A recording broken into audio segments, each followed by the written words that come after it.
All right, Ryan, give us 2 truths and a lie. All right. So 2 truths and a lie. One of them, I was performed on stage in front of 10,000 people.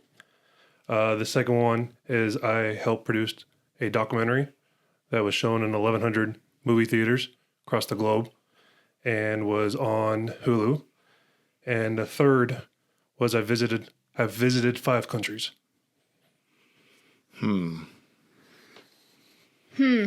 Yeah. I'm going to say visited 5 countries is a lie. I'm going to say the first one, performed in front of 11,000 people or 10,000 people. Yeah, so is the 5 countries. I've never been outside the United States. Nailed it. Good job. 50-50 today. 50-50. Yeah. But yeah, So what did you perform in front of 10,000 people then? So I hosted a video game tournament, basically. So I was a host for a tournament in California called BlizzCon. So it's ran by a company called Blizzard, and they host all the different games that they produce. Right. And they have like almost like an end of year party for them, just showing off everything that the games have done throughout the year. And so they hosted a tournament. So they invite all the pros internationally. They compete throughout the year. Top 8 seats get invited to BlizzCon. And so this one, I got to be like the stage host. So in between games, we hype up the crowd, throw swag out to them, talk about introduce the players or the teams that are coming onto the stage. And then I go off stage, the teams perform where they play their matches. Right. Then I come back. So it's kind of like almost like a NFL commentator, halftime show kind of thing. Yeah. Okay. If you look on LinkedIn and you're watching on Twitter, Blizzard is actually hiring military retirees all the time. Are they really? Yeah. So Blizzard got bought out from a company called Activision, I think 2011, 2012. And Activision is the one that produces Call of Duty. And so they hire a lot of veterans because they try to have as real world effects into the game as possible in real terms, and they try to make it as realistic as possible. There's some times they can't for legal reasons, like the weapon names are not real, right? But they try to do as best they can. So the most recent game, they actually had almost a verb, scene by scene, the raid on Bin Laden's compound, right? So you could play that mission, and it's supposedly the most accurate depiction of that raid. And it's in a video game. That's cool. Yeah, it's an awesome mission to do. Yeah. But they had I forget the guy's name, but the Navy SEALs that were part of it played it, and they're like, "Yep, this is exactly." Is that Rob O'Neill? It wasn't Rob O'Neill. I forget the other guy's name. But they played it and they watched someone playing it. Yeah. And they're like, "Yep, that's the exact staircase. This is the layout was the same. The rooms were the same. Where he was the same." I'm like, that's awesome. Good morning. It's season 3 of GI and a Cup of Joe. Thank you all for making seasons 1 and 2 a huge success. Again, I'm your co-host, Annie T. And I am Justin C. It's pretty badass to hear all these stories of how everyday regular people with everyday regular struggles took a chance to better themselves with the opportunities in the Idaho Army National Guard. And they didn't just do it for themselves, they did it for their families, future, past, and present. Officially, I'm Sergeant First Class Annie Torres. And I am Command Sergeant Major Justin Cole. We encourage everyone listening to dress right dress. Which is like, share, and subscribe. Enjoy Season 3.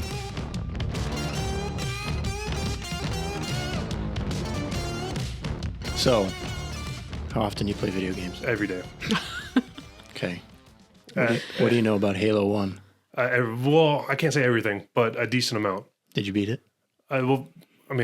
Technically, yes. Technically, or yes? Yes. I've played through on Legendary 100% on Halo 1 and 2. You've beat Halo 1 on Legendary status. Correct. I had a Game Boy once. Yeah. He's talking Activision. I'm like, yeah, dude, Commodore. Yeah. What's up?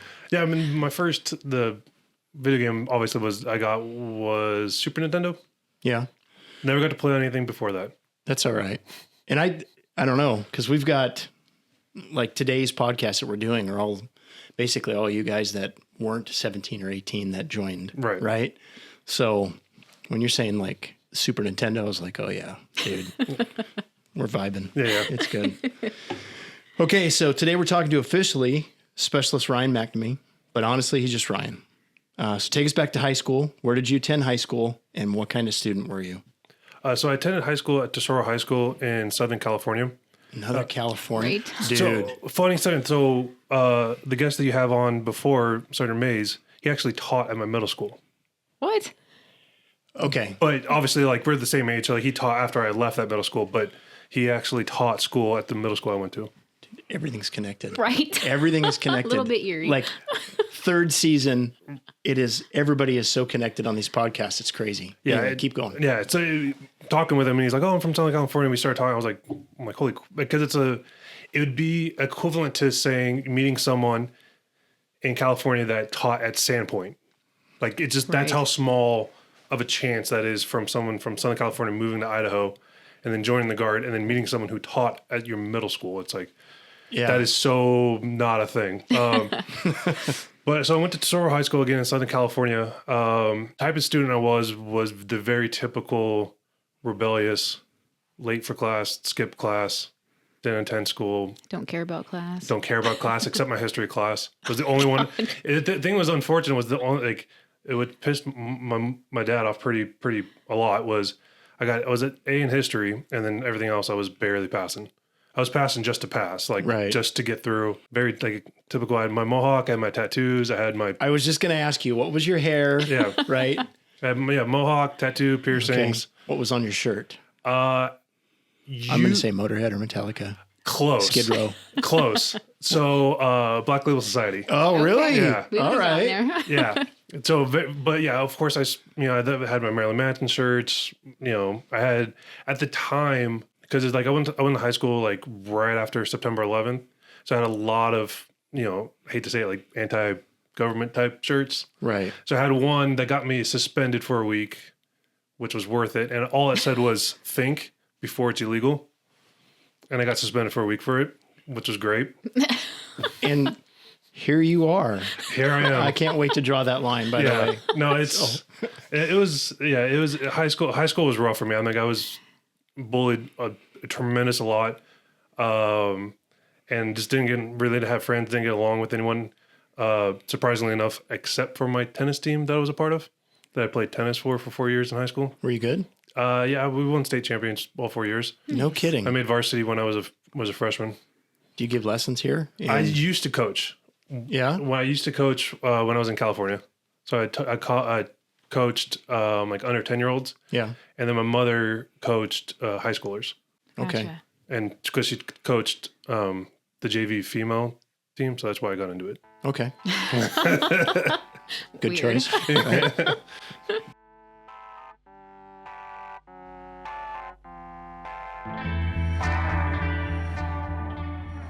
So thinking back to your senior year, what kind of path did you set for yourself when you were that age? Or did you set a path? I don't know how much. That's gonna have to edit this out. So my senior year, unfortunately, I got in trouble, and I got kicked out of school. I had to drop out of school. Had to serve time, and so unfortunately, I did not set a good path for myself when I was 18. Since I got in middle school, I got held back a couple times. I was already 18 in my junior year, so I was already like, "Why am I even here? I'm 18. I don't have to listen to you." Right. Didn't have to listen to my parents. I should have, but didn't. So I got in trouble, unfortunately. So I got kicked out of school and kind of put a halt on a lot of things. So take us back. How'd you get back on track? Well, it took a long while through my early 20 years to really get on track of what I really wanted to do in life. One of the things we kind of touched about before was playing video games. That was kind of always something that I gravitated towards. Right. So I was thankful that I was able to actually compete professionally. And so competing professionally, I was able to actually afford places to live and, things I didn't have when I was younger. And that kind of led me to moving out to Idaho, which kind of led me into focusing more on my life because I had my daughter and I was like trying to, plan things out better. Yeah. And thankfully I was able to get in touch with Sergeant Kramer. And it was something I wanted to do when I was younger, but I couldn't. Then I wanted to do when I was a little bit older and I couldn't. So it was something I've always tried to get into the Army for almost 10, 15 years. And thankfully Kramer actually sat down and went through the paperwork and figured out how I could get in. He's very methodical. Very methodical. And I was honestly, because he was probably maybe the 7th or 8th recruiter overall in all the military branches, because I tried Coast Guard, Marines, Navy. I tried every route possible. I tried police force. I tried every route possible to get some kind of job like this. And thankfully, Kramer, instead of just saying no instantly when they heard about my background, he's like, well, let's see something. Let's see if we could do this. Let's see if we could do that. And thankfully it worked out.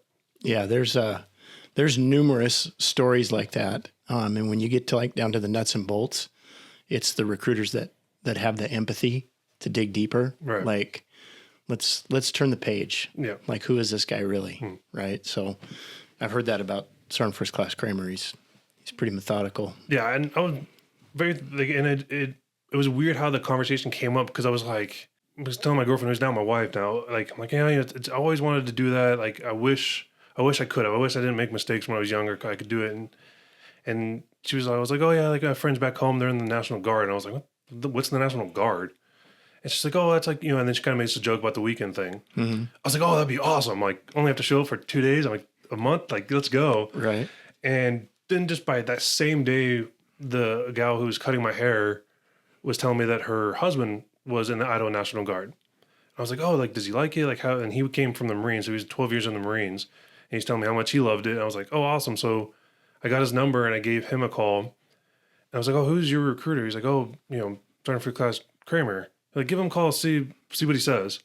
I was like, all right, cool. So I called Sergeant Kramer, left a voicemail because it was like Sunday evening. And then Monday morning, I was working at Boise State at the time. Monday morning, I get a call. They're like, hey, we have a meeting set up for you down at the esports arena at Boise State. And I was like, oh, who's there? He's like, oh, the Idaho Army National Guard. I'm like, holy crap, they're showing up on my work? Like, I just called them yesterday. Right. Like, how are they here? And so I started freaking out, going like, man, they're really good. Like, and so then, of course, I meet, Sergeant Torres, Colonel Johnson at the time. I think Sergeant Wilson was there, Sergeant Valencia.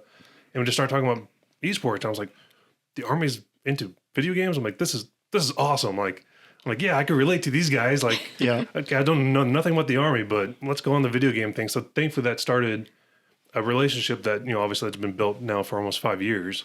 But it was, that plus talking with Sergeant Kramer, that I think just helped push everything along. Because then I met General Garshak came to one of the events. So I was able to talk to him. Colonel Johnson introduced me to him, and we kind of explained potentially the hurdle I might have trying to put in a packet. Right. And General Garshak's like, oh, like, you have to do X, Y, Z and this and that. Like, so he was helping me try to get through, because we all knew the hurdle that I was about to hit. Right. So I think it just, everything fell into place pretty quickly. But it was, again, just, you guys were really on it coming to my work. Yeah. What were you studying down at BSU? So I worked there. So I never went there. I never attended there as a student. I was a director of operations for their esports team. So Boise State, very similar to the football program, has an esports program. Right. So they have varsity teams, JV teams, and they compete against other colleges. Did you move to Idaho to take that job, or how did you get to Idaho? So I moved to Idaho, and I moved to Idaho because when I was married the first time, my now ex-wife, her dad told me that he would only allow me to marry his daughter if I moved her to Idaho.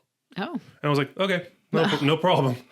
So we got married, and literally got married, and 2 days later I was in a car driving to Idaho. I've never been. Wow. Just, I picked up and moved. I mean, I'd been, so many similar stories. Like, it was just, her family is originally from somewhere in Utah. And then the whole family moved up to Nampa, like 15 years ago, but she stayed out in California, to go to school. So that's how I met my ex-wife. And then her dad just really wanted her out here. So we moved. Does he live out here? Yeah, the whole family. Okay. The whole family lives out here. It worked out. It was my parents weren't too keen on moving away. Sure. But at that point, I've lived on my own since I was 18, 19. I've always lived on my own, and picking up and moving didn't scare me. Yeah. And I was like, got married. Who cares? Like, whatever. This is cool. I was here for maybe a week before I absolutely just fell in love with the state. Like, I cannot imagine living or moving back to California or doing anything like that. I'm very glad that I have my daughter here. Yeah. And before you moved here, though, you worked at Disneyland, right? Yeah, I worked at Disneyland. I've had a few. How fun was that? Oh, amazing. Disneyland was a really fun job for what it was, and kind of have to have like a certain personality to work there. Sure. Because you're dealing with like 50 to 60,000 people a day. Some who are our first time going to Disneyland, which is always a great feeling. Yeah. To see people go, because it's expensive. Like we all know, it's really expensive to go. So sometimes people just can't go. Right. So it was always really fun, especially during the holidays. Seeing like big families come in, because you kind of see like parents get to enjoy Disneyland. What was your job there? So I did security for them. It was like a personnel control. So I don't know if they still do it. I haven't seen anyone do it the few times I visited, but we did like plainclothes security officers. Okay. So we would monitor the parking lots. And since Disneyland has that downtown district, there's a lot of bars. So we monitor the bars and make sure people who are misbehaving are not getting into the parks. Okay. Because downtown Disney is technically ran by the city of Anaheim. It's not owned by Disney. So we just kind of monitor them and then just make sure they don't get into the parks. Gotcha. Same thing with the inside the parking lots. A lot of people in the parking lots will drink beforehand or smoke or whatever. And so we just kind of monitor, make sure that they don't do stuff like that. Okay. A lot of people, and then the other sad part is a lot of people leave their dogs, like their animals in the car. Oh. So you're busting out windows and saving dogs? Legally, we weren't allowed to bust out windows. I only did it one time, but we would just call local PD. Anaheim had not like a police department, like they had like a building in Disneyland, so they had officers on site at all times. Oh, cool. So we would call them and be like, "Hey, there's a dog, there's a kid, there's a person." That's sad.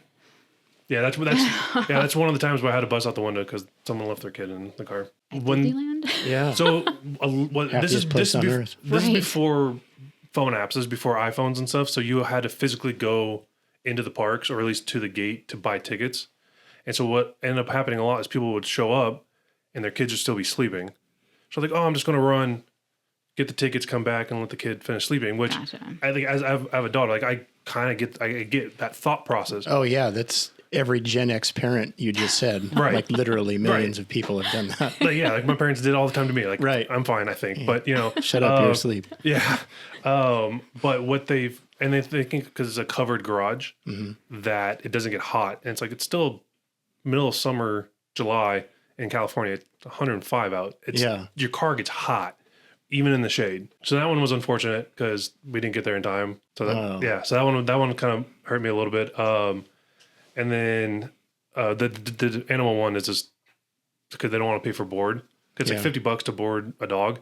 So they like crack the window, leave a dog bowl, and it's like, that does nothing. Yeah. Like that will last them an hour maybe. But like I said, 60,000 people show up a day. You're bound to come across unique things. Secret tunnels at Disney. Mm-hmm. Oh yeah. Yeah. Not as like, it's too late. You already said yes. But not like Underground Railroad secret type stuff. It's just normal tunnels. Like that's how originally why they built them was Walt liked going into the parks when they made Disneyland, but he can never get past the main gate because everyone would stop him and want to talk to him. Yeah. And she would get really upset. So they started making these tunnels for him to be able to get certain places and pop up where he wants to go. And then they expanded on it. So now that's how they transport a lot of like the food and beverages. If you notice, rarely you will ever see deliveries. Right. Or they hide it really well. And that's how they get deliveries to like Matterhorn Mountain, which is in the middle of the park. So they have to have these intricate tunnel and road systems underneath the park. So it's not like secret, but it looks... But it's not open to the public. But it's not open to the public. But neither is most of the backstage. Like there's a lot of... They used to have it, they got rid of it when they built Star Wars Land, but there used to be a stables that had like the turkeys and the horses and all that. They have them off-site now, but there used to be a full functioning stable, I forget what, like a ranch. Yeah, they have a full functioning ranch in Disneyland. So anything other like secret stuff you can tell us? I've never been to Disneyland. Never. I'm proud of that. I'm proud of that too. We used to go all the time. We used to spend our summers down in Anaheim because my family's from San Clemente. It's like 20 minutes away. So we spent a lot of time at Disneyland. But I didn't know about the underground tunnel. Yeah, well, okay, it's not really a secret, but it's more just like a fun fact. There's a basketball court at the top of Matterhorn Mountain. Let's go from secret NDA clause tunnels in Disneyland to the Idaho Army National Guard. Like, why? So, like I mentioned earlier, that I've always wanted to serve. My cousin who ended up living with us, he ended up joining out of high school as a Coast Guard, and he made a really successful career, and he's still in. He's coming up on 20 years now. Mm-hmm. And I think that's absolutely amazing. It's always something I wanted to do, always something I wanted to get into in some form, which is why, again, I try to go for the, like a police force. Like I went to the police academy in California, couldn't get hired. So thankfully, again, when I had that conversation with Sergeant Kramer and just discussing options, and then when I got the packet approved, I was like, all right, like this is awesome. And then he like, I didn't care about what job. I would literally have done any job that the Army told me to do. I would have done it. I actually jokingly told Colonel Johnson, because I had to have an interview with him. I'm like, I don't care if you pay me to go to the field and pick grass by hand. I will do anything it takes to get into the Guard. And then I get sent to basic, and I get sent to the middle of the field to pick grass by hand as a punishment. And I remember laughing. It was like my second or third day at basic, and I just remember laughing, going like, "Oh my, like how ironic is that?" I was kidding. Like I just meant like I would do anything, not quite literally pick grass by hand. But I just knew that it was one of those things. And I always joke with Sergeant Kramer that he never had to sell me on the Guard, because I knew what I wanted. I didn't care what the benefits were. I would deal with. Did you know what job you wanted in the military? Nope. Nope. He helped guide that to you? I realistically would have liked gone military police, because again, I went to the police academy. I have a degree in criminal justice. Like I kind of wanted to go that route, but I couldn't get cleared for that particular job. So because of how they got me in, I couldn't pick my MOS. Oh. So I had to come in as an E1 and then the job was assigned to me, which worked out because logistics and supplies. Yeah, you're super good at it. I appreciate that. Yeah, and that's something I've always enjoyed with past jobs and stuff like that. So it worked out perfectly. But again, like I said, Sergeant Kirby didn't have to sell me. I didn't care for the benefits. Really didn't care on the pay because I would deal with it. I just wanted to get in, and I would handle, if something was awry, I would fix it later kind of thing. So it's been great. Like there's been more every time I learned there's more benefits that I didn't know about. You know, because again, I just wanted to get in. That's kind of my story too. I just wanted to play music. I didn't care about all the details that came with it. Just sign me up to play music. That's all I care about. Yeah, and I didn't learn about benefits until after I got in, like years after I got in. I'm like, oh my gosh, this is offered? No way. Right. And one thing that I learned, I returning back from basic a year after basic, was that my kids' college could be paid for, and I was like, perfect. Done. Like that is an easy sell for me because I don't have to worry about my daughter she's only 6. Right. So it's 14 years realistically before she's off to college. And it's like, sweet, I don't have to worry about her college. That is a huge load off my back. Right. Like that's one, if not the best, most reason why I'm in or want to stay in.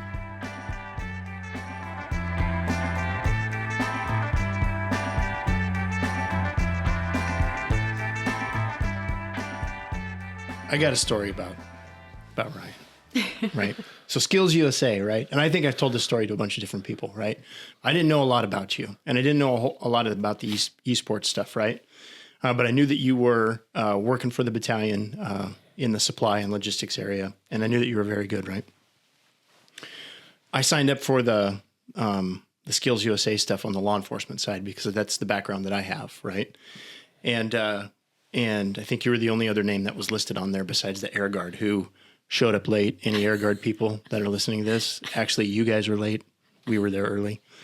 I think they try to say we were the ones that were late. Oh, they did. And it went around for 6 months. Yeah. I'm like, no, 15 minutes early. That was Ryan and I. Air Guard didn't show up until brunch. Yeah.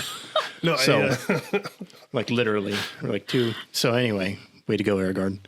So I didn't know anything about this, but I had been sent the email that had the logistics stuff in there, right?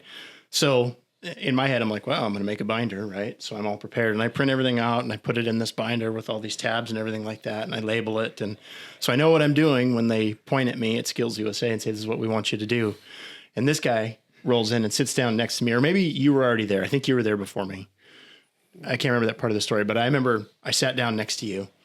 And you pull the same binder out of your bag. It was like literally identical. Like you had printed everything off and tabbed it. And I was like, oh man, I even took a picture of it. I'm like, I'm geeking out over this guy. He's totally prepared. Didn't know a whole lot about you, but you know how it's first impressions, right? That was the impression that I got. Here's this guy. He sits down, totally squared away. Like, okay, now I know why this guy's in our battalion. So you were impressive. I appreciate that. I don't know if you remember, but you actually sent me that picture with the text that said, "This guy needs to work for us." Yeah. I was like, "Oh, okay." Yeah. I know this. It was awesome. It was hysterical. No, I appreciate that. And it's funny that, so you showed up first. So I don't know if you recall how, so the night before you texted me asking me like, hey, when do you want to head to this place? Cause it was off post. Mm-hmm. I was like, whenever you're ready, okay, meet me, 0630 outside Headshed. 0630, I show up and I text him, I'm like, Sergeant Major, I'm here. And he's like, no, you're not. I'm here. And I'm like, I don't see your truck. He's like, no, I'm at the building. I was like, oh, I was like, I thought we were going to drive together. And you're like, roger that. Yeah. Sorry. And I was like, crap. Now, I was like, I'm 30 minutes away. I'm like, I can't be 15 minutes early if I'm 30 minutes late. Right. So I'm glad that, I had all that prep because I was like, dang it. Were you sweating? I was sweating a little bit. Yeah. But Sergeant Major panic. Yeah. We all get it. But I was just sweating because I knew that this was a huge opportunity for the Idaho National Guard to show up. Yeah. And not to mention, I knew there's going to be multiple volunteers and then the police force and then the kids. I just wanted to make sure that the Idaho National Guard was represented well. And with you being there, I was like, oh, I need to be on your level. So I'm glad I brought the binder. Yeah. Because that was... You were on that level. It was good. All those, and I don't know if but most of the guys that were running that, they were either doing overtime or they were off duty, right? Filling in. Right.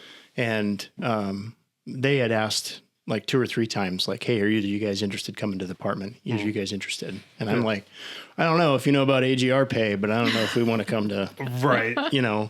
So, but anyway, it was good. It was excellent. Yeah, I had a lot of fun with that. And it's kind of fun. Ever since when we do the boss lifts, I always have my binder, and it stems from because I work in the recruiting and retention battalion, but I'm attached to aviation, and Colonel Reed, our battalion commander, has this thing. I don't know if I told you the story, where he likes to check your socks to make sure you're wearing the right socks. And so ever since then, I always have to be just that extra, okay, someone may walk in and I don't know who may walk into my warehouse or just check something. I'm always going to make sure I'm just extra on it. Because one time it was 4:30 on a Wednesday, 16:30 on a Wednesday, about ready to leave, just kind of waiting for the flag to drop. And my door is shut and I hear keys on the door. I'm like, okay, Sergeant Torres, Casper Valencia, whoever's coming in. And it's Valencia. And I'm sitting there, I'm in civilian clothes, I have my feet up, I'm just kind of waiting to leave. And I'm like, hey, what? And he was in, Sergeant Valencia was in civilian clothes. I'm like, hey, dude, what's up?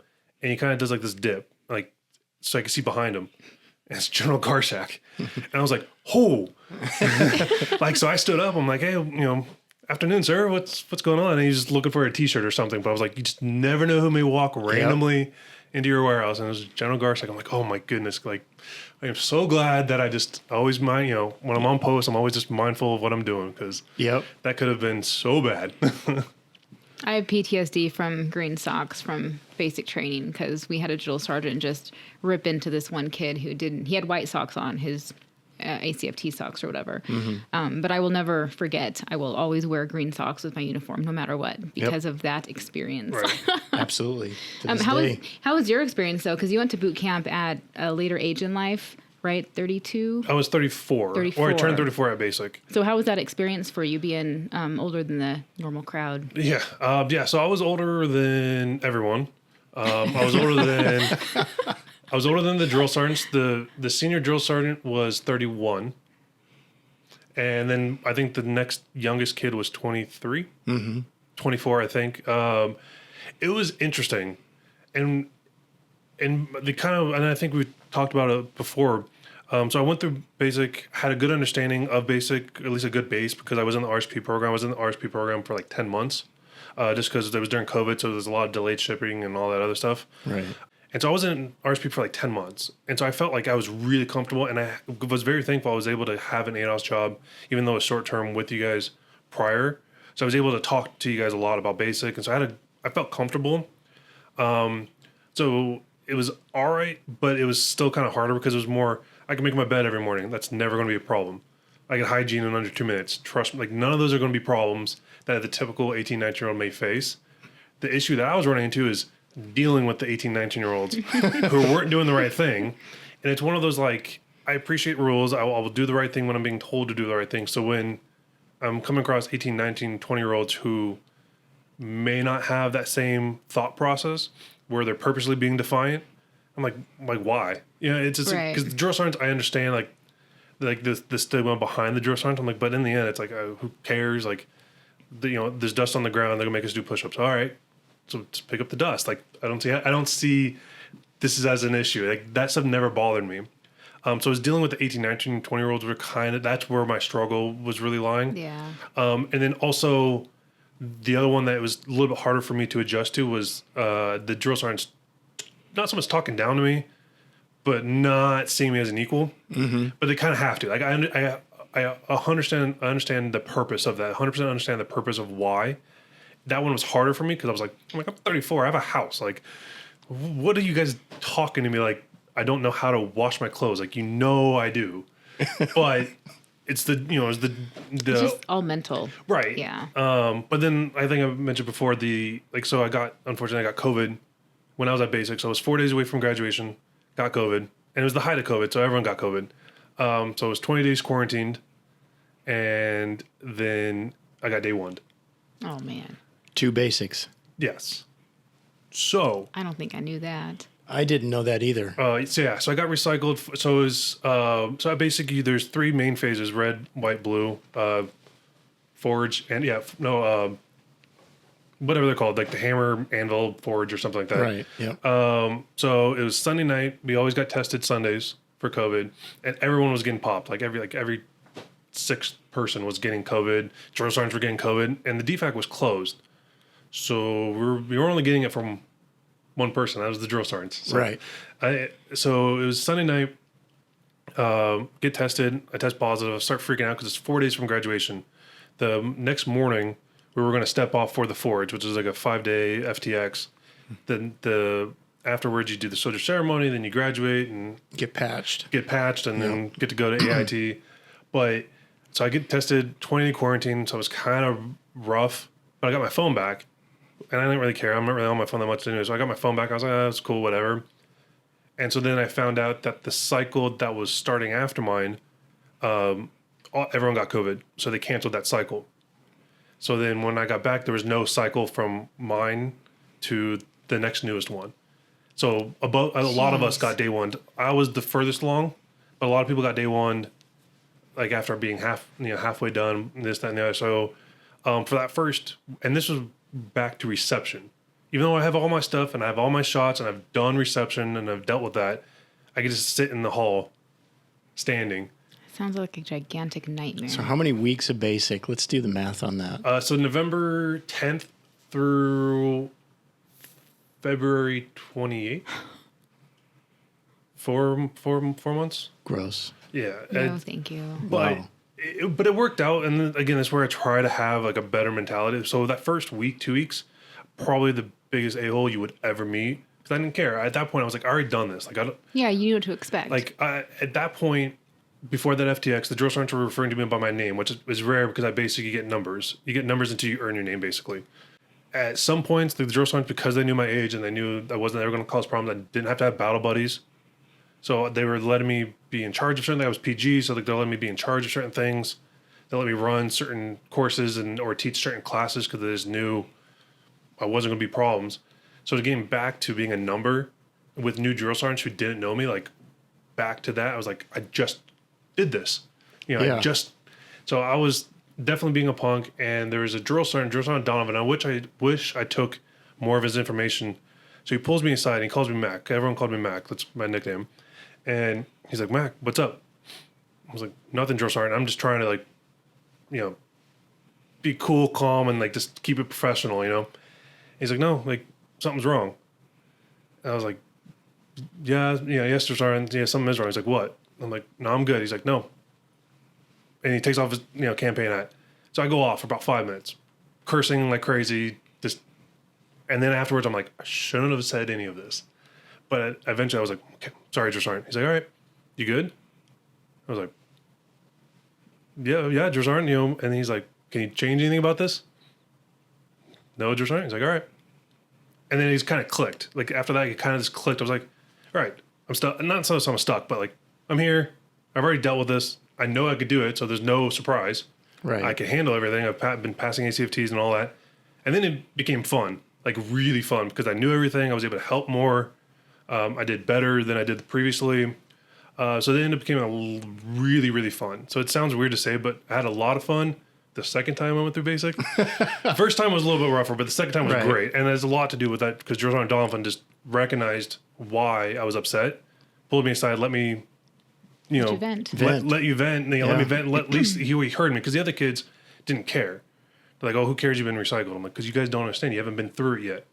Like, let me know when you're about to graduate and then say you have to do it again and tell me how I'm frustrated. But again, like I said, it was that second time was a lot more fun.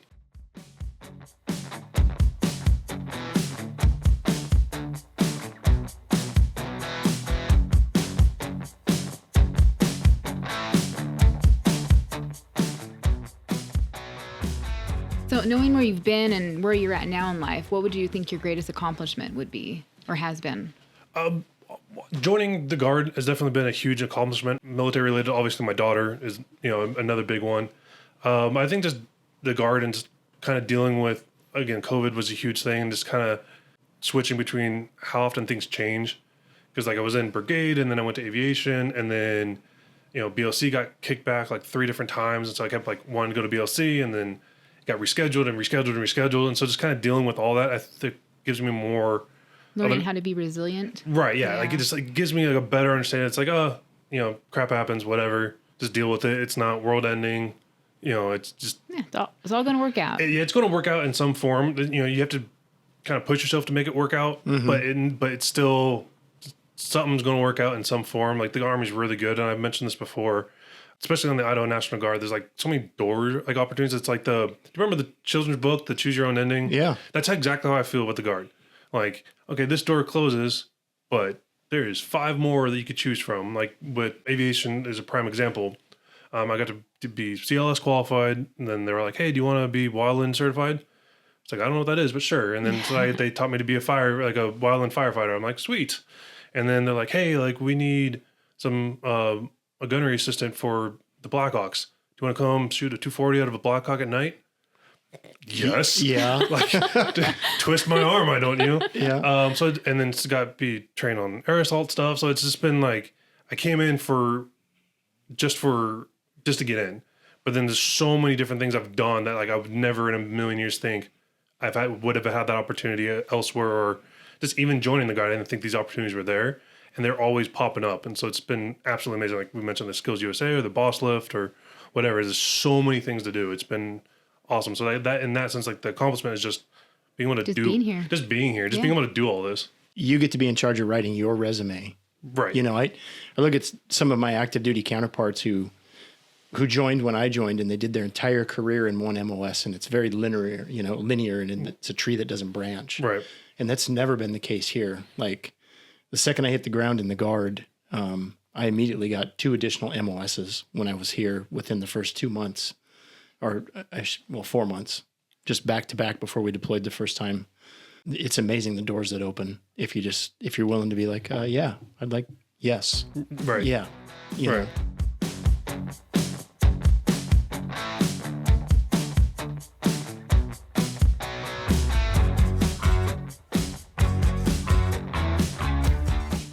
So if you could go back to high school and give advice to students who are stressed about their future or maybe not know what to do next, what advice would you give them?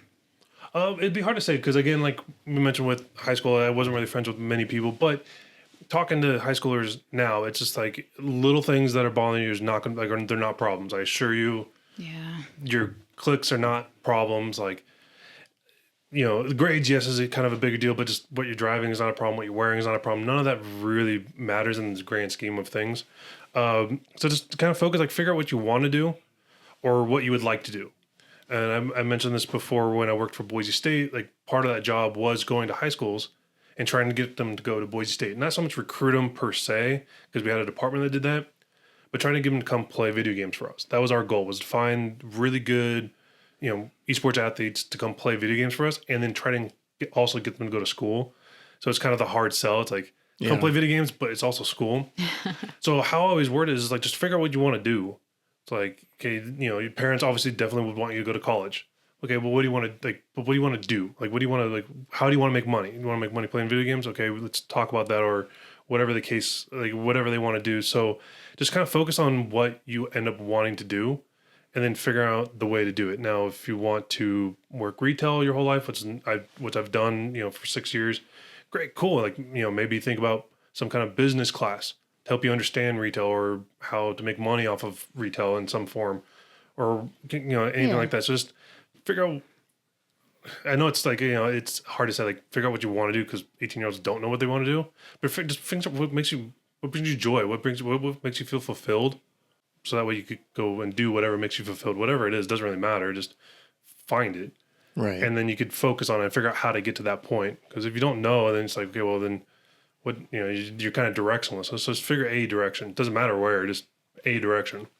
Okay, this is an important question. Is Sasquatch real? Because you believe it's real, I would say it's real. But so here's the thing. We mentioned conspiracy theories earlier, or maybe not, but We did. okay. I 100% believe Sasquatch is real. In the same way, I think that like the moon landing's fake. Not that I really believe that, but like any conspiracy theory, I would believe, because I want to believe there's stuff like that we don't know still. Now, like Loch Ness Monster, absolutely believe in. The Chupacabra, absolutely believe in. I forget the dog hound at Stonehenge is like another mythical thing. For when it comes to the Sasquatch, I want to believe there is, but I know you guys had Captain Hill on, and he mentions, like, with all the technology, like, how have you not seen him? I understand that there's been people saying they've seen him, and I know your story, but it's just like, I want to believe he's real. I don't necessarily say there needs to be proof. I just want to believe that there is a race of a being out there that we don't know. But it's not far from the realm of possibility, because if you think about it, how often we're discovering new species in the ocean. Right. Like almost daily we're discovering, I think it's like on average like 20 new species a day in the ocean. Granted, we've only explored like 2% of our ocean. It's a little different than homeland, but I want to believe he's real. Okay. He's saying there's a chance. Yeah. And Captain Hill, if you're listening, the reason why the technology can't see Bigfoot is because it's all made by the lowest bidder. So Let's be I honest. just want to clear that up. Well, we are out of time for today. Join us next Wednesday for another episode of GI and a Cup of Joe. As we said in the beginning of the podcast, please dress right dress and enjoy your week.